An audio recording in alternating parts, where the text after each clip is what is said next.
Alors, une chose très importante pour un développeur, quand il travaille en local, il sera amené des fois à créer des enregistrements afin de simuler des cas. Mais le problème, ça serait vraiment très fastidieux pour lui de créer des enregistrements un en un pour simuler plusieurs cas, sachant qu'on va devoir ici recréer des enregistrements, on va faire des modifications et recréer, etc. Et là, ça peut être vraiment très lourd, vraiment très fatigant pour le développeur. C'est pour ça que dans cet épisode, on va s'occuper des factories ainsi que les seeds. Mais on doit d'abord s'occuper des migrations. Alors, j'ouvre ici mon IDE. Je vais aller dans la migration post. Alors ici, les migrations se trouvent toujours dans le dossier database. Ici, dans le dossier database, on a ici le dossier migration. Et là, on retrouve toutes les migrations qu'on avait créées. Et là, nous allons créer plusieurs champs. D'abord, je vais créer un champ qui fera les relations avec les utilisateurs, puisque un article appartiendra forcément à un utilisateur. Ici, je mets int et integer. Je mets user underscore ID. Pareil aussi pour les catégories, puisque un article appartiendra aussi à une catégorie. Ici, c'est catégorie underscore ID. Et puis maintenant, on va créer le champ pour le name. Ici, ça sera un champ de type string. Et là, je mets name. Mais après, si tu veux, tu peux aussi mettre title. Mais moi, je préfère mettre name, comme ça, je me retrouve très facilement. Et aussi un autre champ qui contiendra ici le contenu. Alors ici, ça sera un champ de type test. Je mets body. Là, maintenant, on est bon. Alors, je vais copier ça et faire aussi de même pour la table tutorials. Ici, j'ai la table tutorials. Je le colle. Maintenant, je vais m'occuper de la table catégorise. Catégorise. Alors, ici, je sais qu'une catégorie aura un nom. Du coup, je crée un champ de type string. Je mets name. Je vais aussi mettre aussi un slug. Là, je mets slug. Et j'aimerais aussi qu'une catégorie possède un icône, comme celui-ci. Alors, si je vais ici dans la documentation de Semantic UI, ici, par exemple, il y a une liste. Et là, on voit ici des noms. Et juste à côté, on voit des icônes qui représentent ici des noms. Voilà. Ce que j'aimerais bien faire aussi, c'est que, par exemple, on pourrait choisir une catégorie comme ça, avec ici un icône qui va représenter la catégorie. Du coup, là, je vais mettre un champ de type string. Là, je mets icône. Mais par contre, je lui mets une limite. Je lui mets 25 caractères. Je lui dis que ce champ est nullable. Il accepte des valeurs nulles. Et je vais également aussi donner une valeur par défaut. Je mets default. Et comme valeur par défaut, je mets Laravel icon. J'aimerais aussi donner aussi une couleur. Ici, je mets color. Alors là, tu comprendras pourquoi plus tard, je mets une couleur. Mais pour l'instant, on fait comme ça. Et comme couleur, je mets blue. Voilà, la migration pour les catégories, c'est bon. Maintenant, on va s'occuper des utilisateurs. Ici, un utilisateur aura un nom. Alors, moi ici, je veux que le nom soit unique.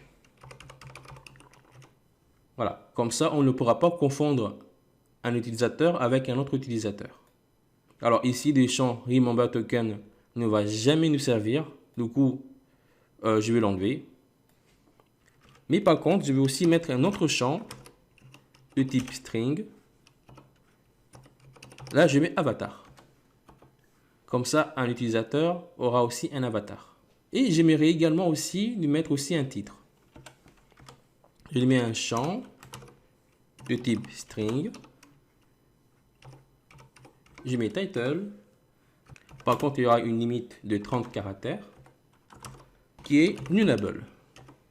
Alors ici, le titre, ça sera comme genre monsieur, madame, professeur, docteur, etc.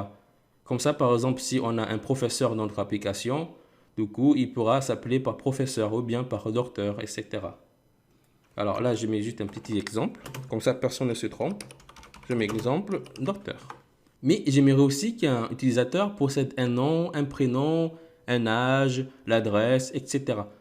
Et pour cela, je peux soit le mettre tout ici, soit créer une autre table qui sera attachée à la table users. Comme ça, un utilisateur aura en quelque sorte un profil. Ah tiens, on va créer justement un modèle de profil ainsi que la migration. J'ouvre le terminal. Je tape PHP artisan make modèle. La table s'appellera profile. Et je crée également la migration. Je vais dans la migration profil. Ici, je sais qu'un profil aura forcément un utilisateur. Du coup, je mets user underscore ID. Et là, on va mettre par exemple un autre champ de type string. Je mets par exemple first name pour son nom. Par contre, ça sera nullable. Je mets aussi last name. Je mets aussi un âge. Integer. Integer. Je mets âge. Après, si tu as envie de rajouter d'autres champs, voilà, tu peux te permettre. Mais moi ici, j'ai juste besoin du prénom, du nom de famille, ainsi que son âge. C'est tout. Maintenant, on va créer ici les relations et puis après créer les migrations. D'abord, je vais dans le modèle user. Et ici, je vais rajouter ici title ainsi que avatar. Et là, je vais créer une relation. Je mets profil. Et là, je fais un return de vis. Là, je mets as one. Ici, un utilisateur aura un seul enregistrement, c'est-à-dire un seul profil. Et là, je mets le modèle profil. Classe. J'écris aussi notre relation. Je mets post. Je mets un return de $vis. As many. Un utilisateur aura plusieurs articles.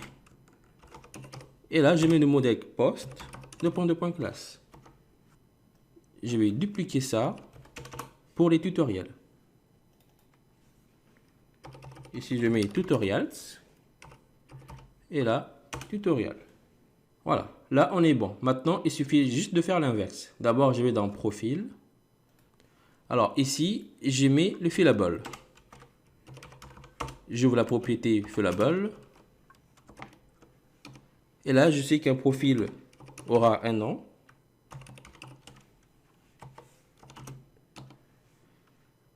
Un nom de famille. Un âge. Et c'est tout. Et là, je mets user underscore ID. Et je mets aussi des relations. Je mets méthode publique. Je mets user. Je mets return. Device. Balance to. User. Classe. Je copie ça. Je retourne ici dans le modèle user. Et maintenant, je vais faire aussi de même pour post ainsi que pour tutoriel. Je vais dans le modèle post. J'ouvre ici la propriété fillable. Là, ça sera user underscore ID. Catégorie underscore ID. Name. Et body. Et là, ici, je mets la relation user. Et je fais aussi la relation pour les catégories. Ici, je mets catégorie. Et là, catégorie. Mais je veux également aussi mettre un with, la propriété with. Comme ça, il pourra faire facilement les relations. Ici, with, j'ai mis la relation avec user et catégorie. Maintenant, je vais copier tout ça et faire de même pour la table tutorials. Et pour finir, on va s'occuper ici des catégories. Je vais dans catégorie, j'ouvre le champ fillable. Ici, une catégorie aura un nom, un icône, une couleur. Et j'aimerais aussi ajouter une description. Comme ça, on pourra décrire la catégorie. Alors, je retourne ici dans la migration catégorie. Ici, j'ouvre un champ de type medium test et je mets ça. Je retourne ici et là, je rajoute les slugs. Et maintenant, on va faire les relations. Alors, je retourne dans le modèle user. Et ici, je copie ça. Je le colle ici. Et là, j'ai oublié de mettre un guillemet. Alors là, maintenant, on est bon.